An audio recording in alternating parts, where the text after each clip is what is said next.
Bienvenue dans le podcast Un été avec Mathieu Ricard. Je suis Mélodie de Karuna Setchen et j'ai le plaisir de vous accompagner tout au long de cette deuxième saison. Karuna Setchen est une association humanitaire fondée par Mathieu Ricard qui agit depuis près de 25 ans pour briser le cycle de l'intense pauvreté, renforcer la résilience et développer le plein potentiel des populations défavorisées en Inde, au Népal et au Tibet. En 2023, près de 500 000 personnes ont été accompagnées, cheminant ainsi vers un avenir meilleur. Pour clôturer cette deuxième saison, nous vous proposons un épisode un peu spécial, une méditation sur la compassion, guidée par Mathieu Ricard. Cet épisode a été enregistré lors de la deuxième édition des Rencontres altruistes en mai 2023 à la Fondation Good Planet. Nous vous invitons à vous installer confortablement dans un endroit calme pour profiter pleinement de ce temps de pleine conscience. Alors, la méditation, déjà, le mieux, c'est de démystifier la méditation. Et pour ça, faut voir les racines sanskrites et tibétaines. Alors, disons, tout le monde se met dans une posture, on se réajuste, etc. Bhavana en sanskrit, ça veut dire cultiver. C'est pas juste faire le vide entre deux manguiers avec deux bâtons d'encens. Cultiver, donc des qualités dont on a le potentiel, mais qui sont à l'état latent. On n'est pas en cherchant lire et écrire, jouer aux échecs, au badminton, au rugby, tout ce qu'on veut. Ça s'apprend. On apprend à l'école, on apprend une formation professionnelle. Par quel mystère est-ce que les qualités humaines fondamentales que sont la liberté intérieure, l'altruisme, la compassion, la résilience, etc., la force d'âme, la paix intérieure, seraient au maximum dès le départ? Ou alors, gravé dans la pierre, c'est comme ça que je suis, c'est à prendre ou à laisser, ça ne change pas. Ça serait faire une exception à la règle, que tout, finalement, est le résultat de l'accumulation de notre expérience, et qu'il suffit que cette expérience soit dirigée de bonne façon. En tibétain, gom, ça veut dire se familiariser. C'est un peu la même chose, mais ça ajoute l'idée, cultiver, c'est cultiver quelque chose et l'amener à son point optimal. Se familiariser, c'est aussi se familiariser avec la façon dont fonctionne notre esprit. Comment est-ce qu'une petite pensée comme une étincelle surgit, puis met le feu à la forêt. Pourquoi moi? Pourquoi pas moi? Et brusquement, une pensée donne 2, 4, 8, et ça envahit complètement notre espace mental, et nous devenons l'esclave de cette pensée, de cet enchaînement de pensées.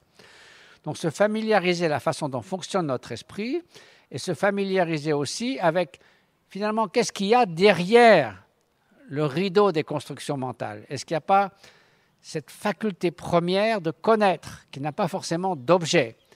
La différence, on passe de la faculté lumineuse de l'esprit, entre un esprit, une conscience qui peut connaître, et puis cette bouteille d'eau qui, du point de vue de la conscience, est totalement obscure, elle ne connaît rien. Donc cette faculté première, c'est ce qui permet de connaître toute chose, mais qui est essentiel. C'est un peu comme un rayon de lumière qui peut illuminer toutes sortes de choses, mais si ce rayon de lumière illumine un tas d'ordures, il ne devient pas sale, et s'il illumine un tas d'or, il ne devient pas dispendieux. Donc cette faculté première n'est pas qualifiée par le contenu. Et ça, c'est très important parce que c'est finalement ce qui donne la possibilité du changement. S'il n'y avait pas cette faculté première qui n'est pas déterminée, il n'y aurait pas de possibilité de changer le contenu. Donc ça, c'est pour vous dire dans quel contexte ce mot est utilisé dans ses racines orientales. Il y a certainement d'autres acceptions de ce terme. Donc, c'est un processus qui dure toute une vie. Et l'attention, la présence attentive, la pleine conscience, évidemment, est un outil absolument indispensable. Si vous n'êtes pas attentif et vous essayez de méditer sur l'amour altruiste, votre esprit va simplement vagabonder, ce sera un rêve éveillé et vous n'allez cultiver rien du tout. Donc l'attention est totalement indispensable, mais en soi, elle a des qualités immenses, mais ce n'est pas ça qui peut vous mener unique à lui seul ou à elle seule à la liberté intérieure. Donc il faut commencer par l'attention, parce que notre esprit est un peu comme une cascade, une chute d'eau dans laquelle il n'y a pas un atome qui n'est pas en mouvement. Donc souvent les gens qui commencent à méditer disent « c'est pas pour moi, j'ai essayé de méditer, j'avais encore plus de pensées que d'habitude ». Ce n'est pas qu'il y en a plus, c'est qu'on s'aperçoit de l'étendue de la catastrophe en fait. Donc il faut savoir. Ensuite, cette cascade peut devenir un torrent de montagne où c'est turbulent, mais il y a des endroits où c'est un peu plus calme, puis une grande rivière qui coule tout doucement, et puis un grand lac ou un océan qui est comme un miroir. Donc le but, ce n'est pas d'anesthésier l'esprit, mais de le rendre plus stable, plus calme, plus clair, de sorte qu'on puisse ensuite l'utiliser pour cultiver ses qualités humaines fondamentales et mieux connaître la façon dont les émotions, les pensées surgissent, peuvent nous asservir ou au contraire, nous pouvons en garder une certaine liberté, de sorte que les pensées passent comme un oiseau qui passe dans le ciel sans laisser de traces. Donc, on n'empêche pas les pensées de survenir, mais nous ne sommes plus l'esclave. Donc voilà, tout ça pour dire que ça prend une vie. Donc, ce n'est pas en 15 minutes qu'on va régler la question. Mais la méditation, en plus, c'est du silence. Donc, je ne sais pas pourquoi je parle. On ferait mieux de rester tranquille. Et donc, le silence étant la langue de l'avenir. Mais malgré tout, on est bien obligé de dire quelque chose. Donc, très brièvement, pour vous mener à la méditation sur l'amour altruiste, nous allons commencer par essayer de poser un peu cet esprit qui doit être plus calme, plus stable et plus clair, un peu comme une lampe. Si vous avez une lampe qui est exposée, une flamme qui est exposée au vent, non seulement elle risque d'être éteinte, mais elle n'éclaire pas bien. Si vous la protégez par ce qu'on mettait sur les lampes tempête, là, et à ce moment-là, la flamme va briller toute droite et va éclairer correctement. Donc il faut ce calme et cette clarté de l'esprit. Donc pour ça, on prend généralement un objet de concentration. Ça peut être méditer sur ce qu'on voit devant soi, un arbre, un oiseau, sauf qu'il va bouger, ou bien intérieurement méditer sur le va-et-vient du souffle. C'est à chacun de choisir un élément. Ou si on marche, on peut dire je vais garder mon attention jusqu'à ce poteau qui est à 50 mètres. Une fois qu'on est arrivé là, on va dire le prochain objet que je me fixe, de sorte que on peut décomposer une tâche difficile qui est de rester attentif en petites tâches plus faciles. Et donc c'est comme ça qu'on peut s'entraîner peu à peu. Donc essayons, puisque c'est souvent la méthode qui est le plus souvent employée, d'observer le va-et-vient du souffle, parce que si je vous demandais de vous concentrer sur une de ces lumières qui clignotent sur les autoroutes rouges, même si vous êtes distrait, vous la voyez quand même. Tandis que si le souffle, comme il est presque imperceptible, si vous êtes distrait, il est plus là, quoi, en gros. Et en plus, il est toujours disponible, ce qui est une bonne chose, tant que nous sommes en vie. Donc essayez pendant quelques instants d'observer le va-et-vient du souffle, vous pouvez fermer les yeux ou pas, ça garde d'importance. C'est bon de laisser votre regard un peu panoramique sans vous fixer sur quelque chose de précis. Et puis, observez, le souffle sort, le souffle revient, peut-être une petite pause avant de s'inverser. Vous n'essayez pas de l'accélérer ou de le ralentir, simplement de l'observer. Si vous êtes distrait, ne vous dites pas c'est pas bon pour moi, je ne sais pas faire. Si vous apercevez que vous êtes distrait, ça y est, votre attention est revenue, donc pas de commentaire. C'est comme le papillon qui revient sur la fleur, il revient, etc. Donc essayons ça pendant quelques minutes, et puis nous passerons à l'imitation comment développer, cultiver l'amour altruiste dans le temps qui nous restera. Donc c'est vrai, une posture, il n'y a pas besoin d'être tout le monde droit comme des i, mais néanmoins, on dit une posture équilibrée, même si ce n'est pas... On a pensé d'être assis en lotus et de se torturer les genoux, mais une posture équilibrée, parce que si on est complètement avachi ou tordu, on dit que souvent l'esprit va être aussi un peu, pas forcément très présent. Donc simplement équilibré, normalement, sans faire ni trop tendu, ni trop relâché, comme la corde d'un instrument de musique, elle donne son plus beau son quand elle n'est ni trop tendue, ni trop relâchée. Voilà. Essayons ça pendant quelques instants.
Normal, on peut continuer de la même façon pendant une demi-heure, 20 minutes, 1 heure, 2 heures.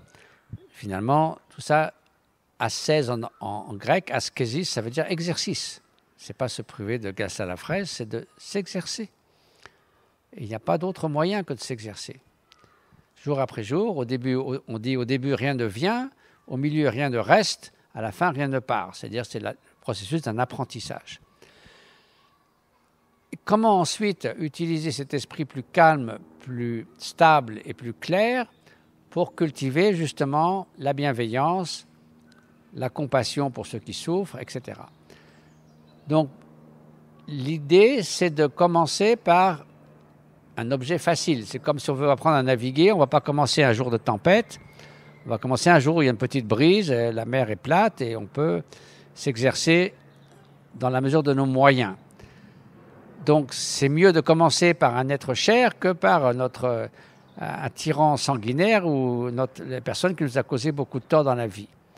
Donc, on peut imaginer par exemple un enfant, son regard innocent, plein de bienveillance, qui vient vers nous, le prend dans ses bras, et on ne souhaite qu'une chose à cet enfant, puisse-t-il s'épanouir dans l'existence, plus les souffrances lui être épargnées, on ne souhaite que du bien à cet enfant.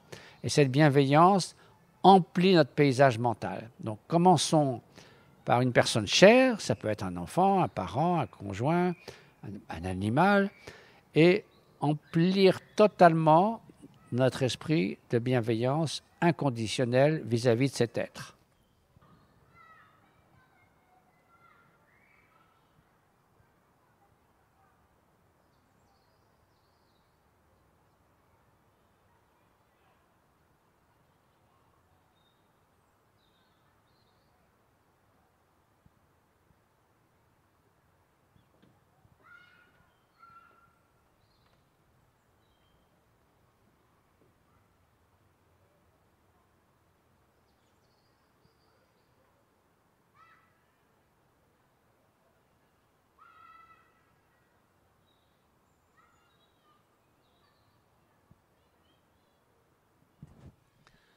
Ensuite, essayez d'étendre le cercle de cette bienveillance, tout comme si vous jetez une pierre dans l'eau, les cercles concentriques s'en vont vers l'infini.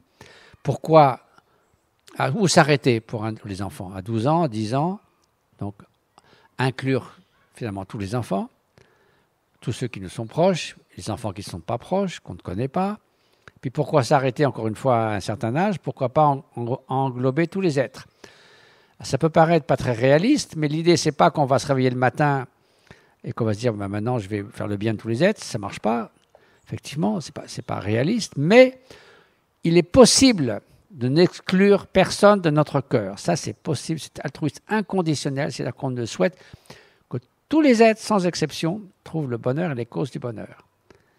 Et qu'est-ce qu'on fait avec des dictateurs sanguinaires? On ne leur souhaite pas de réussir dans leur funeste entreprise ou d'aller aux Bahamas et d'avoir du bon temps. On peut souhaiter évidemment que les causes qui sont devenues ce qu'ils sont, la haine, l'indifférence, l'orgueil, s'évanouissent de leur courant mental et qu'ils se transforment, ou que les conditions qui ont fait qu'ils puissent émerger dans la société soient transformées. Donc ça peut se faire, peut s'appliquer à tous. Donc essayons d'étendre le cercle de notre bienveillance. Et pour pas trop interrompre le flot de la méditation, l'étape suivante, c'est la compassion, c'est-à-dire c'est ce que devient la bienveillance et l'amour altruiste lorsqu'il est confronté à la souffrance. Donc le vœu, puissent tous les êtres trouver le bonheur et ses causes, et par bonheur, ce n'est pas seulement le plaisir ou le bonheur superficiel, c'est une sorte de sentiment profond de plénitude et d'accomplissement. Lorsqu'il est confronté à la souffrance, cette aspiration devient, puissent les êtres être libérés de la souffrance et de ses causes. Donc d'une certaine façon, la compassion est une sorte de cas particulier de l'amour bienveillant. Et donc de la même façon, commencer par un être cher et étendre à tous ceux qui souffrent, sans exception.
Et puis, pour conclure, essayez de voir si derrière tout cela, toutes ces différentes qualités, toutes les pensées qui vont et qui viennent, qui passent et qu'on le peut regarder justement comme un oiseau qui traverse le ciel ou comme un berger qui regarde ses boutons aller et venir. Si derrière tout ça, il n'y a pas cette présence éveillée, cette qualité première de la conscience qui ne change pas, et si on ne peut pas se reposer dans cette qualité première qui est en quelque sorte indépendante du contenu, indépendante des circonstances, indépendante des hauts et des bas de l'existence, c'est comme la profondeur de l'océan par rapport à la surface qui est parfois calme comme un miroir, parfois il y a une tempête avec des vagues de 10 mètres de haut, mais la profondeur ne change pas.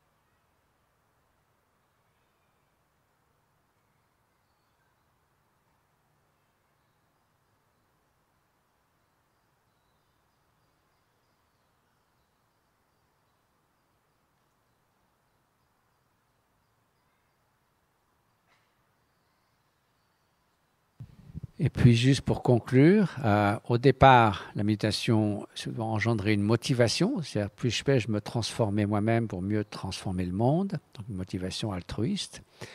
Et en conclusion, un peu comme le sceau que l'on appose à la méditation, c'est de dédier tout ce qui est de bon a été engendré par cette belle journée, le dédier à tous les êtres, à leur bien-être immédiat, à remédier à leur souffrance immédiate, et puis sur le long terme, à ce qu'ils puissent trouver leur chemin vers la liberté, vers l'éveil, vers la connaissance, vers l'altruisme, vers la compassion.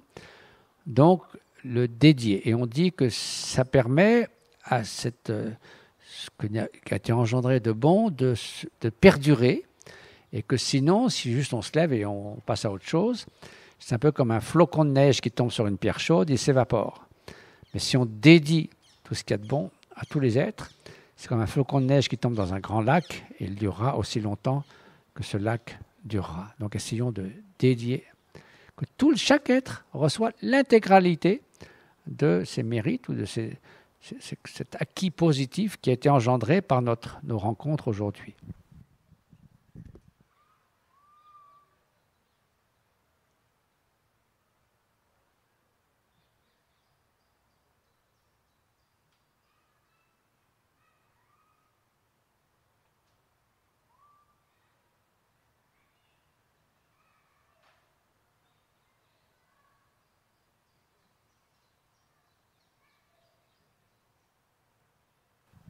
Et voilà, merci à toutes et tous, merci beaucoup.